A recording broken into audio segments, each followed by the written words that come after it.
Hello everyone. In this video, we'll be talking about the instantaneous velocity and the instantaneous speed.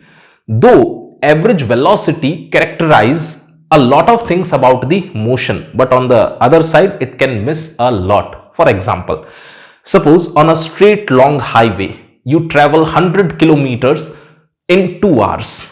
Then what is your average speed? 50 kilometer per hour. With this average speed, can you get the total information about the motion? That's not feasible, because at some moment your speed was higher than the 50 kilometer per hour. At some other moments it was lower than the 50 kilometer per hour. To get the better idea of the motion, you should find the average velocity at smaller intervals of time. Might be every 10 minutes, or might be every 5 minutes, or might be every minute. Or it will be much better if you can find the average velocity at every moment. And finding the average velocity at every moment, we have done that in the previous video, the average velocity and the average speed video. We took a question. I hope you remember that. Getting it? Few of you might object that finding the average velocity for smaller intervals of time is practically not possible. I agree with that. There are few restrictions on the observational measurements, but calculus lets us go there to the smaller and the smaller and the smaller time intervals. We can do the measurements, we can do the computations using the calculus. So let's start the first topic, the instantaneous velocity. The instantaneous velocity is simply written as the velocity. Whenever there is a word velocity in the question, you should automatically get the idea that they are talking about the instantaneous velocity. So it will be limit delta t tending to 0, displacement divided by the time interval. Okay. This in turn can be written as d by dt of the position vector r. Getting it? It's an important formula. So you may note it down, and now we'll be writing few important points about the velocity.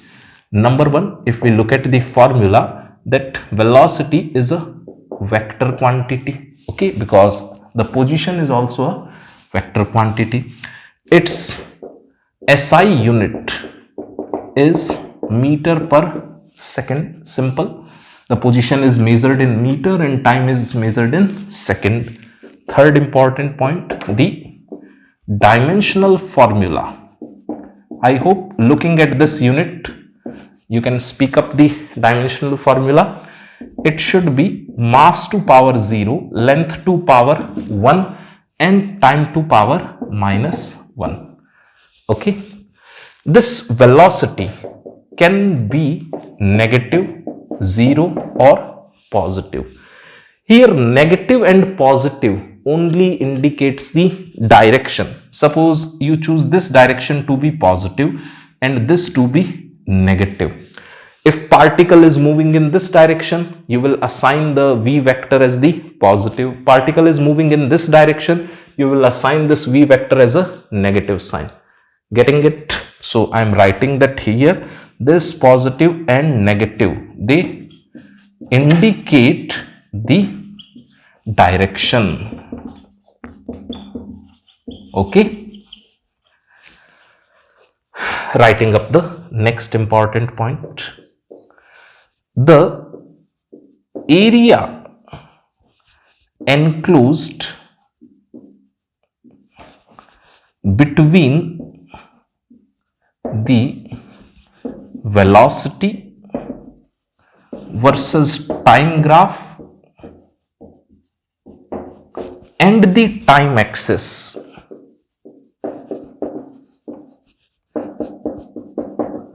gives the displacement. It's pretty important.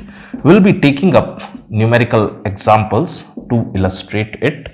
Once you can note down all these important things, the area enclosed between the velocity versus time graph and the time axis will always give you the displacement. And another important point, the slope of the position versus time graph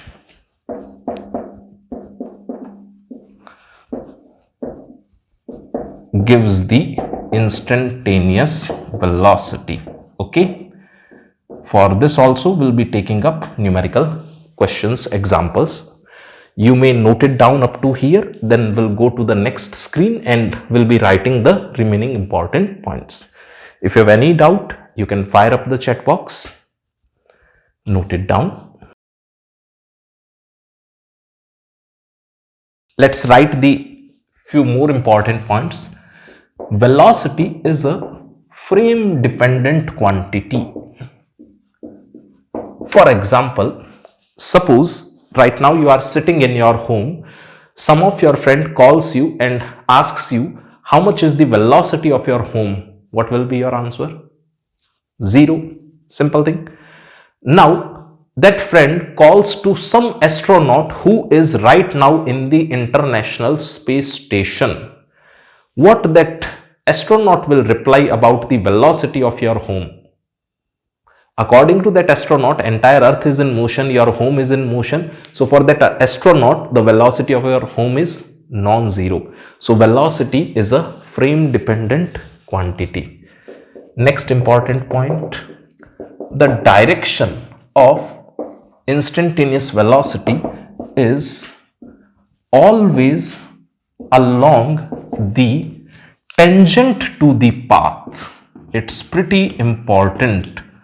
Let's take some example. Here is some random path, let's say. Okay. At this point, if I ask you where is the velocity directed, then you should draw a tangent. This will give you the v vector's direction. Getting it? At some moment of time when the particle was here, let's say, and someone asks you where is the velocity directed, then you should again draw a tangent. This will give you the direction of the velocity vector. I'll call it v2 vector. I'll call this as the v1 vector because these vectors are directed in the different directions. So I'm using different symbols. I hope you get the idea. On a random path, if you want to check the direction of velocity at any point, then you should draw the tangent to that given point. Done? Okay. Let me ask you one conceptual question then. Suppose there is a groove like this. A ball starts here with some speed u and that ball moves over this path. After some time, that ball reaches at this location. Then I am giving you 3 different paths. I call this path as the path number 1. This path I call as path number 3 and another path we call as path number 2. After reaching at this opening, the ball will choose which path? Share your opinion in comment box. Simple and nice question. If you understood this point pretty well, you can answer it absolutely correct. I'm waiting for your answers. Okay, the correct answer is this. Why so? For this path, the tangent will be in this direction. Do you agree? So the velocity of the ball will be directed like this at this opening. Since velocity is directed like this, the ball will go up. I hope you get it. Next important point. The magnitude of the instantaneous velocity is known as the instantaneous speed. Done? Another important point. If the instantaneous velocity is 0, then the instantaneous speed also equal to 0. If instantaneous velocity is constant, then the instantaneous speed will also be constant. But on the other side, a particle may have constant speed, it's important point, okay, but variable velocity,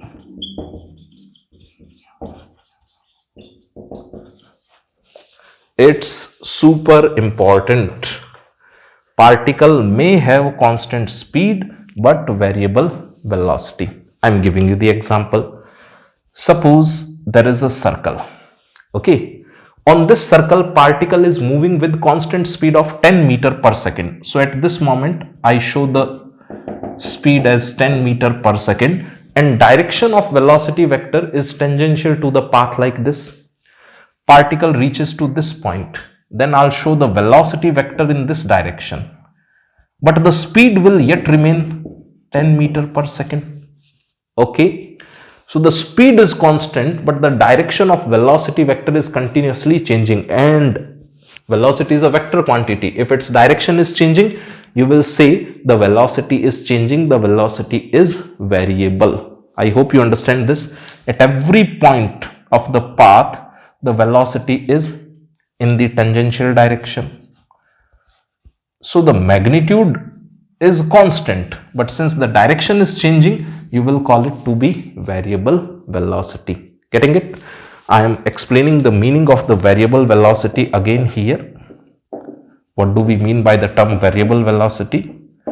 Variable velocity means, number one, either the speed changes, or number two, the direction changes. Then you say that velocity is variable, or speed and direction both changes. Then also you say that velocity is variable. Okay.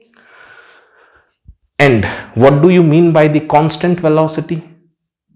Post your opinion in the comment box. I'll write it on the next screen. Post your opinion about the constant velocity and note down the things up to here. Let's write the next important point about the constant velocity. Sometimes the word uniform is also used. The word uniform means actually with respect to space you are talking, the things are uniform, and constant means with respect to time. But in physics, these two terms are generally used interchangeably. Okay, nothing to worry about.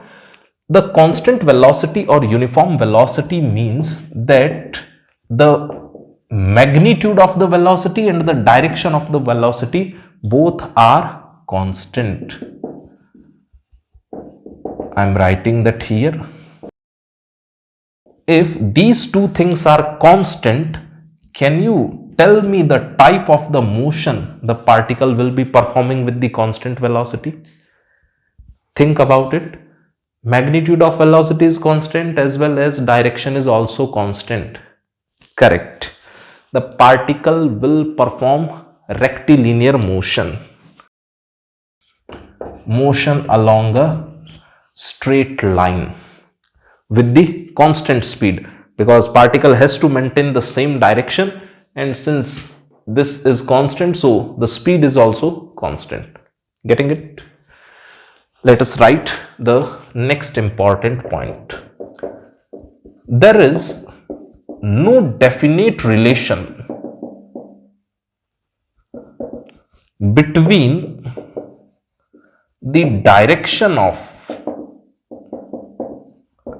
v vector and a vector. It means that direction of velocity vector and direction of acceleration vector might be different. There is no fixed relation in between them. For example, suppose from a tower you throw a ball horizontally. The velocity vector is directed like this, but the acceleration due to gravity is directed like this. From a tower, you release a ball, then the velocity vector is a null vector, but acceleration due to gravity is directed like this. After some time, this ball reaches somewhere here. Then its velocity vector will be in this direction and acceleration due to gravity will be in this direction. So in between the direction of the velocity vector and acceleration vector, there is no definite relationship. Okay. Another important point, V vector is equal to null vector or zero vector doesn't mean that a vector must be zero. It's pretty important. If there is instantaneous velocity 0, there might be cases where the acceleration is non-zero. Can you suggest me some case, some example that instantaneous velocity is 0 but the instantaneous acceleration is non-zero? Pretty simple example. Suppose you throw a ball upwards. The ball goes to its maximum height after some time. Let's say the ball reaches here at the maximum height. At this moment, the instantaneous velocity is 0, but the acceleration due to gravity is present. So the acceleration is non-zero and instantaneous velocity is 0. Take the other example. A ball is at rest. For this ball, the instantaneous velocity is 0 as well as the acceleration is also 0. Okay, so V is equal to 0 doesn't necessarily mean that A must be 0. It can be 0, it can be non-zero. Getting the idea? You note down the things up to here, then we'll go further. Next important point. The instantaneous speed is always non-negative. Non-negative means that instantaneous speed can be 0 or can be positive, but it cannot be negative. Can you tell me the reason why the speed is always non-negative? The reason is simple. The speed involves the distance traveled and the time interval, and both are non-negative. Okay. Another important point, the area bounded between the speed versus time graph and the time axis gives the distance traveled, or you can call it path length. We'll take up examples on this, you'll understand it. And one more important thing I would like to explain here, that why magnitude of instantaneous velocity is equal to the instantaneous speed. Can you tell the reason? Think about it, otherwise I'll be explaining it. Actually, suppose particle is moving on some path and you take very small interval of time. While defining the instantaneous velocity, we have taken the interval of time tending to 0. Extremely small interval of time. For extremely small interval of time, what about this path? Will it appear as a straight line? Think about it.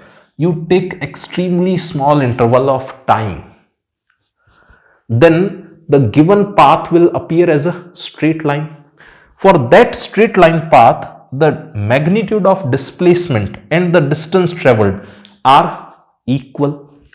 Displacement is required when we are talking about the velocity, and the distance traveled is required when we are talking about the speed.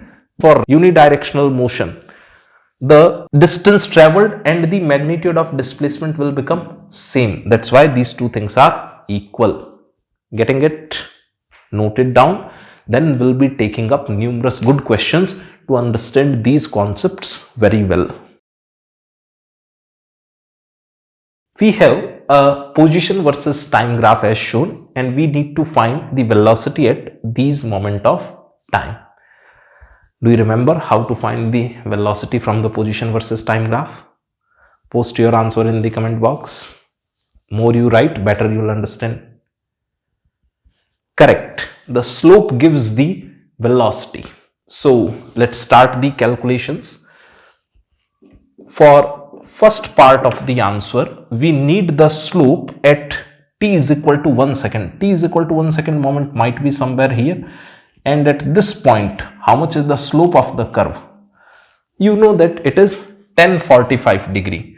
So the velocity at t is equal to 1 second is 1045 degree and the unit is meter per second. So answer comes out to be 1 meter per second. Positive answer indicates that particle is moving along the positive direction. Negative answer indicates particle's motion in the negative direction. So I am not using the vector sign, the arrow here. Okay. Second part, velocity at t is equal to 5 seconds. Check the graph quickly. Somewhere here might be the moment t is equal to 5 seconds. This is the point, and at this point, you know the slope of the curve.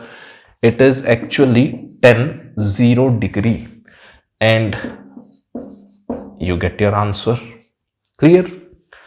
Going for the third part, the velocity at t is equal to 6.5 seconds. The 6.5 second moment lies somewhere here, and for this moment, this is the point. At this point, how much is the slope of the curve? It is equal to 1060 degree. Okay, and the unit is meter per second for the velocity. So your answer will be √3 meter per second. Simple. Next moment might appear a bit complicated, but the answer is simple. This moment 7.52983 is lying somewhere here, and at this point you can easily tell the slope. So writing the last answer, velocity at t is equal to 7.52983 second will be equal to how much? 143 degree, because we take the measurement of the angle from the positive axis like this. So this angle will be equal to 143 degree and the unit will be meter per second. You remember the trigonometry, how to simplify this? Do it quick and let me know your answer in the comment box. Answer of this computation. Post it quickly. And if you don't remember, check the trigonometry video. This will come out to be -3/4 meter per second. Okay. Nice and simple question. By taking the slope of the position versus time graph, we can always obtain the instantaneous velocity. And let's say someone asks us the instantaneous speed, then what you will do? The magnitude of the instantaneous velocity becomes the instantaneous speed. Such as if someone asks you what is the instantaneous speed at this moment, then your answer will be 3/4 meter per second. Okay, note it down. Then we'll be taking up question number 2. Here is the next question. We are given the position of the particle as the function of time, and we need to find the position of the particle when it achieves the maximum speed. Getting the question? If you wish, you may pause and you may give it a try. Later on, you can match your solutions with the board. Okay, I'm starting the solution. Before we indulge into the calculation, I would like to give you a few tips how to approach to the questions. Number 1, if some units are bothering you, for simplification purpose, once you can leave the units. Okay, you can only write the equation. And number 2, you should start the solution of the question from the terminal where the question has been left. This question has been left at what point? Maximum speed. So first of all, we'll try to achieve the maximum speed. Getting the idea? And for simplification purpose, I am leaving the units once. X is equal to 90 square minus t cube. Getting it? So the velocity v or the speed v can be written as dx by dt. So d by dt of 9t square minus t cube. Do you remember how to differentiate such things? Speak up. What will be your answer? It will come out to be 18t minus 3t square. Okay. Now there is a condition for maximum speed. Do you remember the topic maxima? If you want this speed to be maximum, what should be the condition? Simple. The first differentiation of that speed should be equal to 0. Getting it? I am operating that d by dt of v, this is v, 18t minus 3t square, and this differentiation must be equal to 0. So operating this differentiation, 18 minus 6t is equal to 0. It gives you t is equal to 3. Now you can put the unit. Okay, this is a nice way. Sometimes an equation might appear complex with the given units, so you may skip the units once and do the calculations. Later on you can put the unit. Here time is measured in second. Fine. Now we need the position when the speed is maximum. So the speed is maximum at t is equal to 3 seconds. We can determine the position at t is equal to 3 seconds. So the required x will be 9 into 3 square minus 3 cube. 9t square minus t cube. Unit I'll write later on. Let us simplify this. 9 into 9 minus 27. When you simplify it, it will come out to be 54 meter.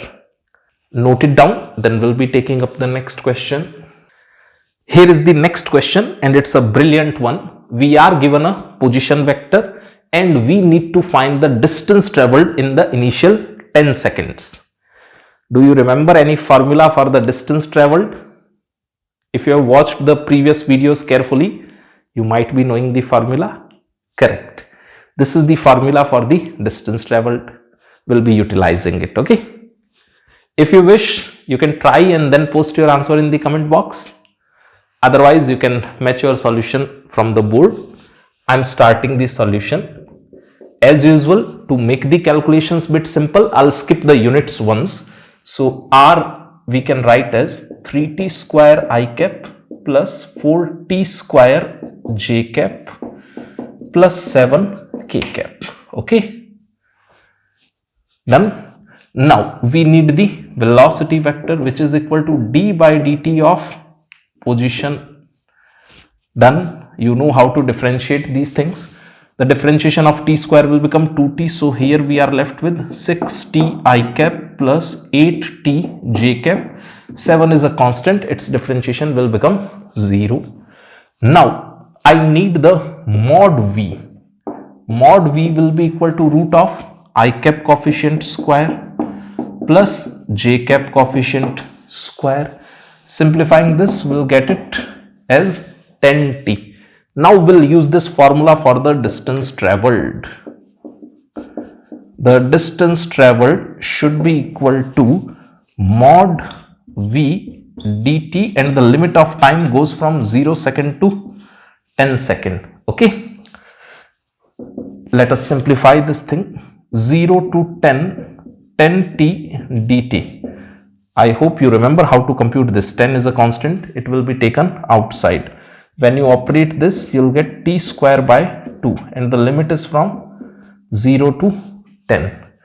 Simplify this. Your answer will come out to be 500 meter. At last, you can write the unit. In between the calculation, I'm not using the units, so the calculation will appear a bit simple. Okay, you can note it down. Here is the next question, and it's a nice one. We are given the expression of the velocity, and we need to find the distance traveled as well as the displacement for the initial 4 seconds. If you wish, you may pause and you can give it a try. Then you can match your answers with the board. I am starting the solutions here. This question can be done in numerous ways. The fastest one is using the graphs. So let's plot them. Suppose here is the time axis. Time is measured in second. The velocity is measured in meter per second. Looking at the equation of the velocity, we are trying to plot a graph. At t is equal to 0, how much is the velocity? Check the equation. It is minus 2 meter per second. And at t is equal to 2 second, how much is the velocity? 0. So at t is equal to 2 second, the velocity is 0. At t is equal to 4 second, how much is the velocity? Check the graph, check the equation. T is equal to 4 second, the velocity comes out to be again 2. Okay. Using the velocity versus time graph, can we find the displacement? Correct. The area bounded by this graph with the time axis will give us the displacement. The area above the time axis will be treated as positive, and area below the time axis will be taken as negative. Okay, so I'm writing the area here. This area is taken as negative, and area of this triangle is half into base is 2 and the height is also 2. Area of this triangle will be taken as positive, and half into the base of this triangle has a length 2 and the height of this triangle is also 2. Getting it? The displacement is 0. For distance traveled, we take the area bounded by the speed versus time graph with the time axis. So I'm drawing here the speed versus time graph. This is time in the second, and here we are taking up the speed in meter per second. This graph was for the velocity. Speed can never be negative. So the part of the graph which is lying here in the negative side should be drawn here like this. This should be the graph. T is equal to 0. The speed is 2 meter per second. Speed cannot be negative. So speed is 2 meter per second. T is equal to 2 second. The speed becomes 0. Okay. And T is equal to 4 second. The speed is again 2 meter per second. And you need this total area. Now anyone can tell easily, all the area is positive now. So for distance traveled, you should write this as half into 2 into 2 plus half into 2 into 2. When you simplify everything, the answer will come out to be 4 meter. Many times I told, at last we can write the units. In between we can skip the units to make the calculations easy. Done. So this is a simple and good way. Few smart students need not draw the speed versus time graph. They can play a trick. In the velocity versus time graph, whatever area you are getting negative, if you count that area also as the positive, then you will automatically get the distance traveled. Is it okay? Good. Now I am solving the same question using the integration. Pay attention. We are given that v is equal to t minus 2. Since it's a rectilinear motion, I am writing v as dx by dt, and this is equal to t minus 2. Dx is equal to t minus 2 dt. Do you agree? Now we can integrate both sides. When the limit of time is 0, the particle is at x is equal to 0. When time is equal to t, then the particle is at x. Clear? Integrate it. X is equal to t square by 2 minus 2t. This is a relation between the position of the particle and the time. Okay. From this relation, we can go further and we can plot few important points. Suppose t is equal to 0. What is the location of the particle? It is at x is equal to 0. Do you agree? Then t is equal to 2 seconds. If you check, the velocity of particle becomes 0. So I'm writing that moment somewhere here. T is equal to 2 second. What is the coordinate of the particle? If you put t is equal to 2 second here, you will get 2 square by 2. 4 by 2 means 2 here, and then here minus 4. So x coordinate is minus 2 meter. We need the moment of time t is equal to 4 second. So that I'm writing here. Put here t is equal to 4 second. 4 square by 2.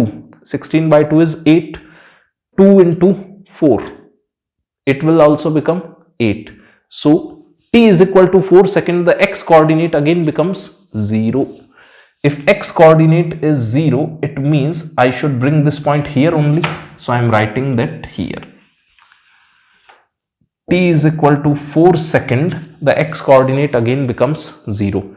Now can you visualize the motion of this particle? It started from x is equal to 0 at t is equal to 0 second, and then it went like this. Up to t is equal to 2 second, the particle was moving in this direction. At t is equal to 2 second, particle is instantaneously at rest, and then this particle will return back. It will go like this.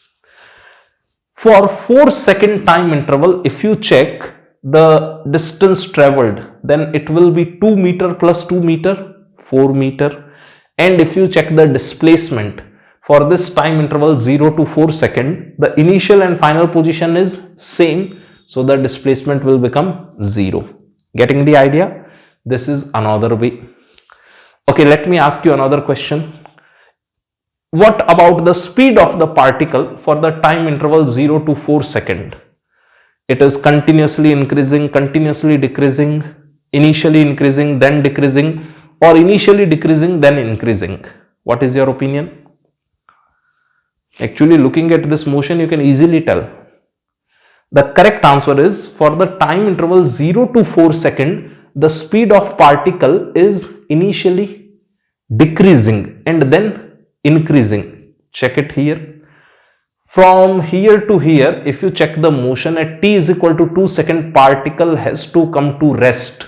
So it has to slow down. And after t is equal to 2 second, particle has to move in this direction. So it has to speed up, because at t is equal to 2 second, the velocity was 0. In order to move in this direction, its velocity should be non-zero in this direction. Getting it? So from 0 to 2 second, the speed of particle is continuously decreasing. It becomes 0 at t is equal to 2 second, and then the speed will keep on increasing. Done? This you can answer using the speed versus time graph also. That was the speed versus time graph. Till t is equal to 2 second, the speed was decreasing. At t is equal to 2 second, the speed becomes 0, and after t is equal to 2 second, the speed will keep on increasing. Done? Note down these informations, then we'll go further. Here is the next question. We are given that v is equal to alpha root x. Here alpha is constant. We need to find the time dependence of the position as well as the acceleration. And in the second part of the question, we need to find the average velocity. It's a good question. If you wish, you may pause here and you can give it a try. I'm starting the solutions here. We are given that v is equal to alpha root x. This v can be written as dx by dt, since it's a unidirectional motion, is equal to alpha root x. So this can be written as dx by root x is equal to alpha dt. Do you agree? Now I am going to integrate both sides. Okay. Limit of time is from 0 to t and limit of x is from 0 to x, let's say. When you integrate this thing, what will be your answer? Simplify it. It will come out to be 2 root x. And the answer here will be equal to alpha t. We can square both sides, then x is equal to alpha square t square divided by 4. Here is the first relation. the dependency of x on the time is shown here. So from here you can say that x is proportional to t square. So if you wish to plot a curve between x and t, can you tell how that will look like? It will be a parabola, mouth opening upward. Okay. Another important thing, suppose we want to obtain the velocity in the terms of time, so we can write this as d by dt of x. Let's do the differentiation. L phi square and 4, they are constant, so I'll keep them outside. We are left with d by dt of t square. What is the differentiation of t square? 2t. So what is your final answer? Alpha square t by 2. This is the time dependence of the velocity. Getting it? If you wish to plot a curve between v and t, you should get the idea by this expression, how that curve will look like. Suppose we take time here, we take the v here, that curve must be a straight line passing through the origin. Done? Then the next part of the question, the dependence of acceleration on the time. We know that a is equal to d by dt of v. So a is equal to d by dt of, the v is already available, alpha square by 2t. Here alpha square and 2, they are constant. So a comes out to be finally alpha square by 2. Alpha is constant, 2 is constant. Here you get something important, that acceleration is constant. So if you wish to plot a curve between acceleration and time, how that will look like? Since acceleration is always constant, curve will look like this. Okay. Then the next part of the question, the average velocity. If acceleration is constant, do you remember any formula for the average velocity? Correct. It is equal to v initial plus v final divided by 2. Since it is rectilinear motion, so you can drop the arrows, you can just use the plus minus sign. What is the initial velocity looking at this? It is equal to alpha root 0. At t is equal to 0, particle is at x is equal to 0. That you can verify here. T is equal to 0, then x will also be 0. What is the final velocity? It covers a distance s, so alpha root s divided by 2. So the average velocity comes out to be alpha root s by 2. Simple answer. Okay. Keep in mind, whenever acceleration is constant, we can use this expression for the average velocity. It's a good question. You may pause here and note it down. Then we'll be taking up the next one. Here is the next question. A particle is moving with the constant speed v on a circle. And then we need to answer these 5 questions. If you wish, you may pause here and give them a try. There is a good learning in this question. Okay, I'm starting the solutions here. Suppose this is the circle and that particle goes from A to B. This is point A, this is point B, and particle is taking up this path. Okay, this one. Center of the circle is somewhere, let's say here, and we join the things like this. This angle is given as theta. Here the velocity is directed like this. At this moment the velocity is again tangential to the path. Remember that thing? Now we can start the solutions. Number 1, what is being asked? Change in the magnitude of the velocity. Change in the magnitude of velocity means this thing. Change means final minus initial, and magnitude of velocity means this. So change in the magnitude of velocity. For final moment, what is the magnitude of velocity? V. And for the initial moment also, the magnitude of the velocity is V only. Change is 0.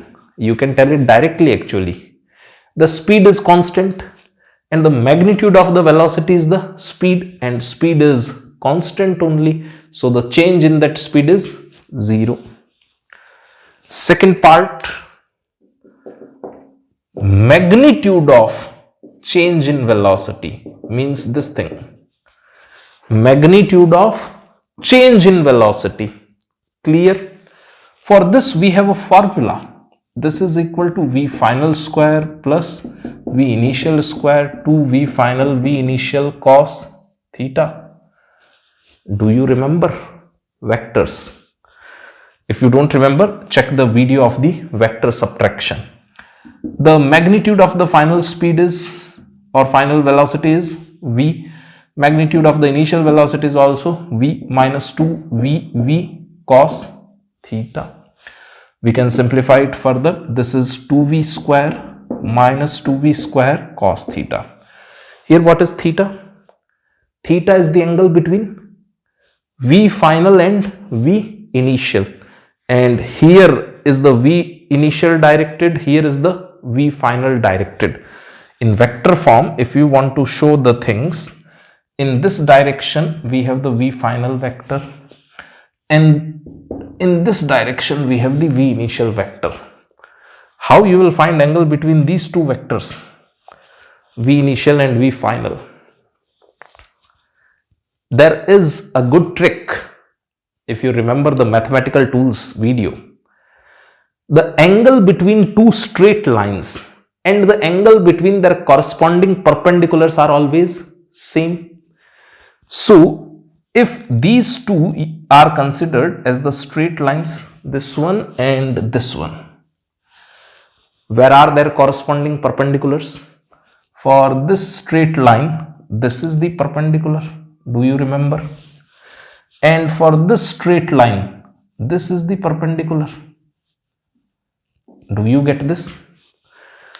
Angle between two straight lines is actually equal to the angle between their corresponding perpendiculars.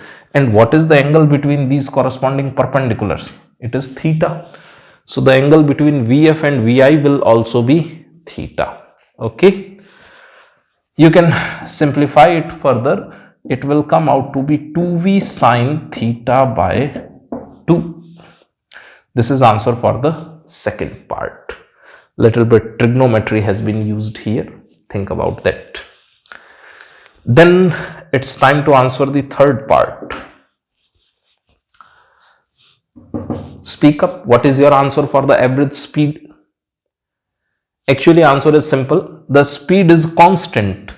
So the average speed will also be the same data. So average speed will be V only. Done. Now taking up the fourth part. Fourth part is asking us the magnitude of the average velocity. For average velocity's magnitude, we should actually compute this thing. Magnitude of the displacement divided by time taken. So going from A to B like this, how much is the displacement? Is this? Do you agree? And this will be actually 2r sine theta by 2. Little bit trigonometry again. This angle is theta by 2. This distance will come out to be r sine theta by 2. Similarly, this will also be r sine theta by 2. So 2r sine theta by 2 divided by time taken. Time taken to go along this path will be distance divided by the speed. Distance traveled is r theta along this arc and the speed is v. Okay, this r will get cancelled out. So the final answer will be equal to 2v sine theta by 2 divided by theta. Done. Here I am writing now the fifth part. I hope it's visible to you. We need the angle between the average velocity and the instantaneous velocity at point B. So this is the point of observation. Average velocity is always directed along the displacement, and displacement is like this. So this is the average velocity vector, and instantaneous velocity is already shown here. Do you agree? Now we need this angle. Can you answer how much is this angle? Again, you can use that trick. Angle between two lines is equal to the angle between their corresponding perpendiculars. So for this line, this blue line, this is the perpendicular here, and for this red line, this is the perpendicular here. So how much is the angle between these two perpendiculars? For blue line, this was the perpendicular. For red line, this was the perpendicular. Angle between them is theta by 2. It means the answer to the fifth part will be actually equal to theta by 2. It's a great question. Although you can find the angles using the trigonometry also, using the laws of angles also, it's up to you. Using the geometry, it's all up to you. Okay. You may pause and you can write up to here. And I request you to try once again. This is a nice question actually. Note it down, then we'll go further. Here is the opening question or the challenger question of this video. I hope you have obtained your answers. So I'm approaching towards the solutions. First of all, we'll find the time taken by the train to reach to the pole. Time taken by the train to reach to the pole. How much distance the train will cover? According to the question, 80 meter, and the speed of the train is 40 meter per second. So the time is equal to distance divided by the speed. It will come out to be 2 seconds. So in 2 seconds, the train will reach to the pole. You can imagine the diagram like this. Here is the pole and here is the train. And it will take 2 seconds to reach to the pole. Okay. Now I can answer the first part. The first part is pretty simple. How much is the distance traveled by the bird? The distance traveled by the bird will be equal to the speed of the bird into time taken. The speed of the bird is given as 100 meter per second and the time taken is 2 seconds. So this answer will come out to be 200 meter.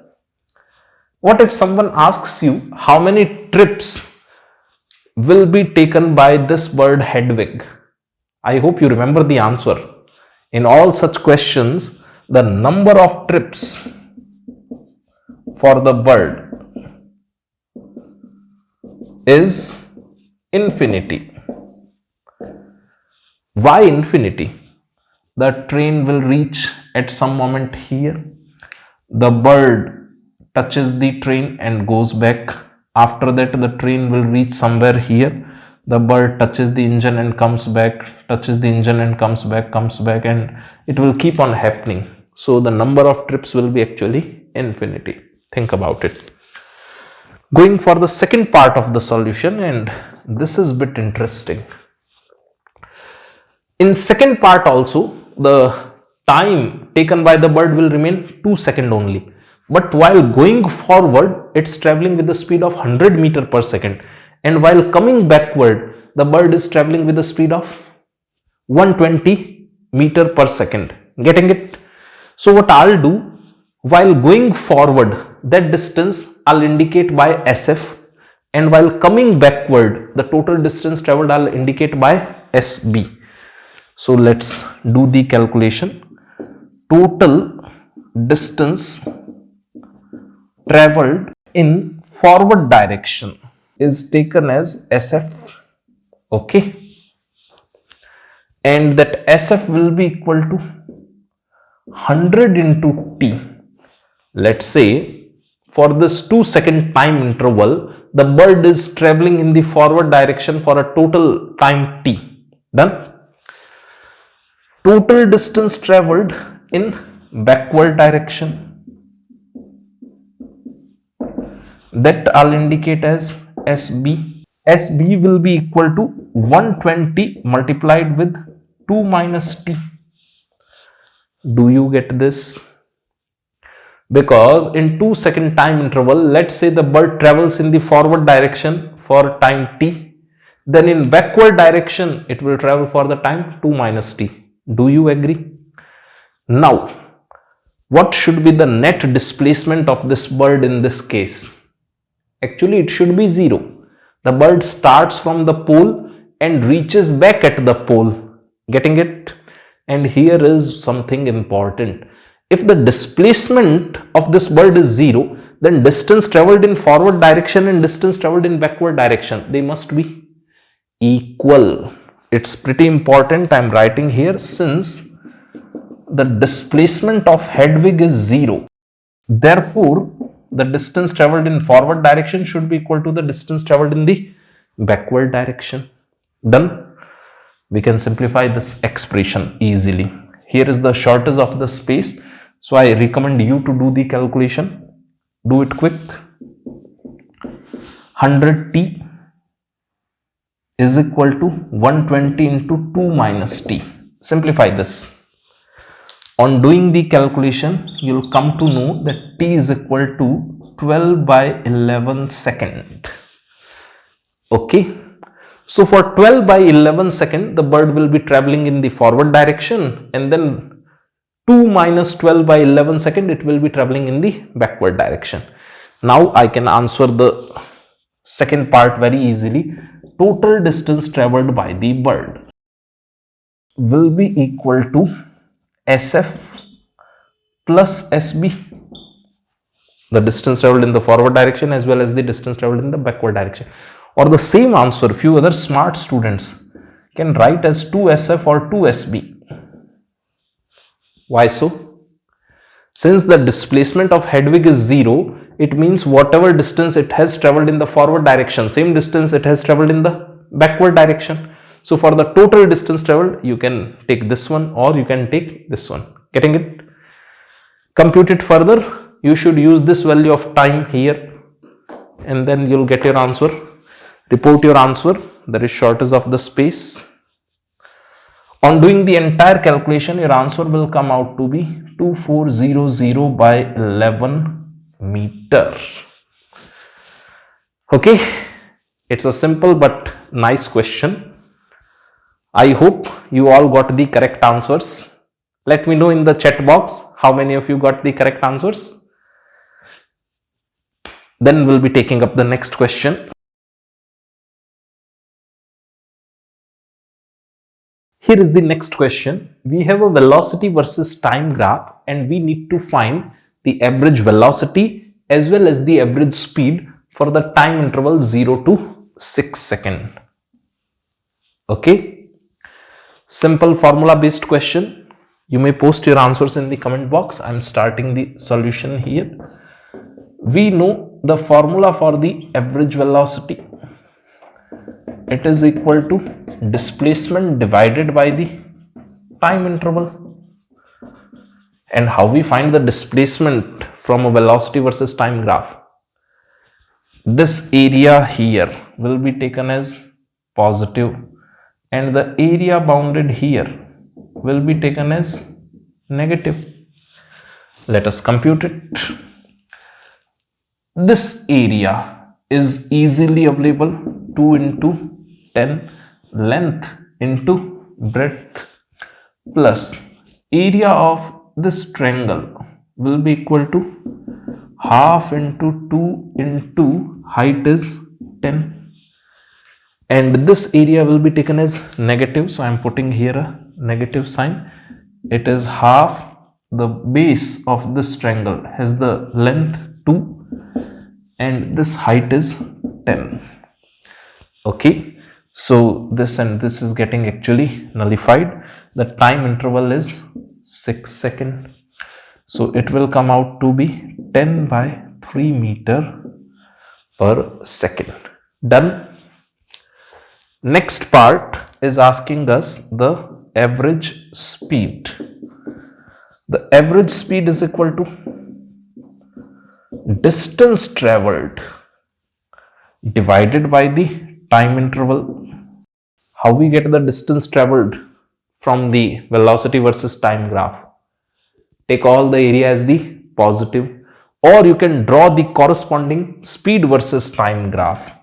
I'm giving you the idea here. Let's say this is time t and we draw a speed versus time graph. Then the graph will go like this. Speed cannot be negative. This part will come up. Understand? And then we need to find all this area. And this all area has to be taken in positive. You can do direct calculation. This negative area you take here as the positive for distance traveled. So I'm utilizing this calculation again.